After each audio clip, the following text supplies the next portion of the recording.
Il y a kimia nangambo ya bandeko na biso et pas ya bateke na bayaka. Est-ce que tokoki koze la paix suite moko ekozala favorable pour na bandeko na biso baza nangambo wana to ezali na yango kaka ba poudre moko bakotia biso na miso o tokoluka koyeba te na ngonga mituna wana eza kozwa biyano na yango te. Tomoni na ngambo ya Botswana, président Félix Tshisekedi a écarté l'option, il y a retrait, il y a République démocratique du Congo et pas il y a EAC.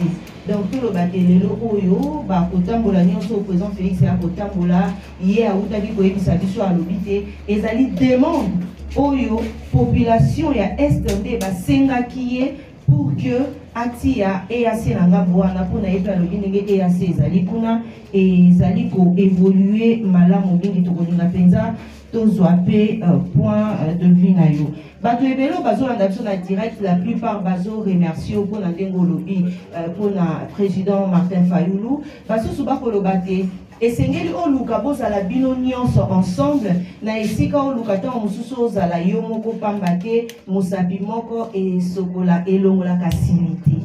Président Alain Bolodja Bouta na poto to moni ba photo na ba combattant ebele est-ce que omeka ki pe ko solola na part aussi ya bandeko na biso pe ya ba musicien oyo tilelo bazali ko bundana na ba combattant ba koluka ba beta musique bazokoka ko beta te par hasard okota ki ata wana te.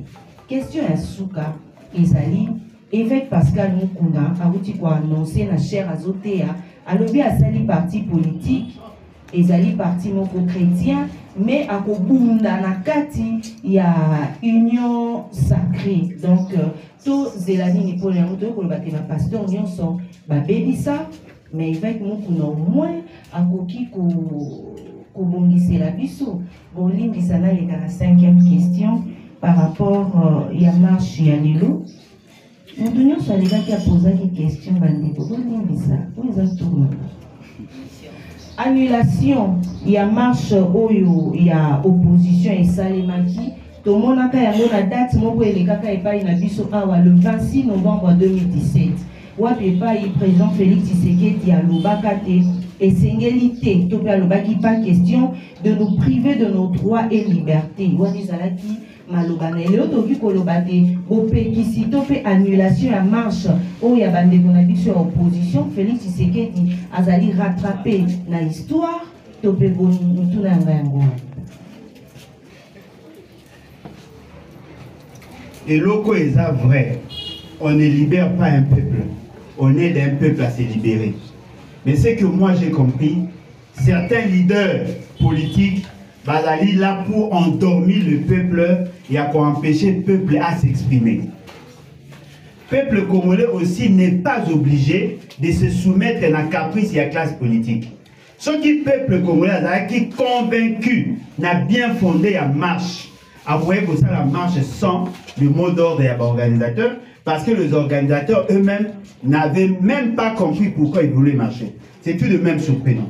C'est tout de même surprenant de voir des gens qui marchent contre le système, baza kolinga ba se soumettre à un système, alors que ba raison au ba pesi et la libre valable. On leur a dit que Bakota, la marche était pour des raisons sécuritaires.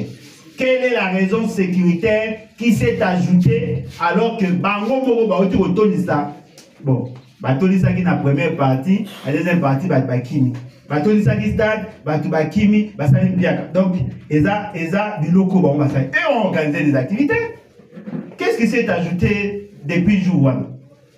Magamba Tekeyaka, Eza Rabandaka. Nazi témoin, Mama Tatana Yomoko. Tout ça là, émission, on a démontré qu'il y avait un problème. Parce que bateau, ça il a une embarcation. Oh, bah, balinière pour baquer na ba Kasai, baquer na ba Bandundu, baquer na ba Grand Bandundu, baquer na Équateur. Bah, yebi que commission commune avant comme à la Chénat, les pasteurs qui faisaient la politique, notamment pasteur Onani, Kizamina Kibila et les autres pasteurs parce qu'on a ça en politique. Alors, un pasteur ne peut pas faire la politique active. Parce que bango balaye bakenge lipate bawe kozwa couleur te. Après ça exemple abi bongo soki mondimi ya ka mususu aye okoyamba ete okoyamba ete. Ce qui est surprenant, il est plus politique que pasteur. Sincèrement na komo yokola na Yesu na oyokela Yesu mawa. Comme Yesu comme 30 secondes ba affiche Yesu za rajoute. A comme qu'on qui s'ajoute mobimba na poka. Félix, attends on va combat. Félix c'est Kabila. Tu peux nous poser une question. Est-ce que Moutounion soit à soutenir Félix c'est qu'il y a encore talo la solo? Ce qui veut dire que Ndekonabiso ana abungi. Je tiens à vous certifier, il ne le fait pas pour l'intérêt du peuple, il le fait pour ses propres intérêts. Pour preuve, quand il était avec Kabila, il mangeait, il applaudissait. Aujourd'hui, il est avec Félix, c'est qu'il applaudit. Demain, il sera avec un autre qui va applaudir. Ce sont des gens qu'il faut mettre de côté. La question à les musiciens, nakuta ina ba combattant oui. Nakuta ina ba combattant presque nyonso. Na solina ba moto solini makambo eza ko concerner le pays. Je n'ai pas mandat moi de parler des musiciens. Problème à musiciens. Ba na problème nino eza ko déranger pays net ni. Ba ça msalate. Ba ole la msala ba ba ça. Ba ya concert. Ba liba beta ka na poto. Avantage ya poto ya concert ezani. Bon. Et quand ça mbongo. Siko bateau ba côte ça ba mbongo ba ko pesa ba mbongo te sans concert. Il faut mettre un concert pour qu'il va là. Si vous voyez que a remarqué kuna na poto, ba boti ba komi na kimia d'après bango pour ba concert et beta maïsute.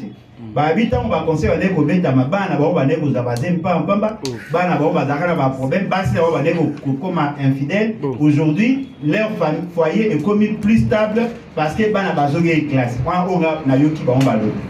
Si vous na ya boye bisa bango, boti ka ba musicien bazongi la ba concert ba webisanga quelles sont les garanties que bana biso ba obebate yebisanga entre musiciens na bana na ponani bobo ça intérêt je suis enseignant hein bana si les musiciens veulent faire leur concert ils peuvent le faire partout mais si ka batu ba boy botiki pourquoi que na Zimbabwe bobeti concert pourquoi que des partout bobeti concert moi je ne suis pas pour ba peki ça va musicien avec ta concert mais je considère que ce n'est pas mon problème pour l'instant.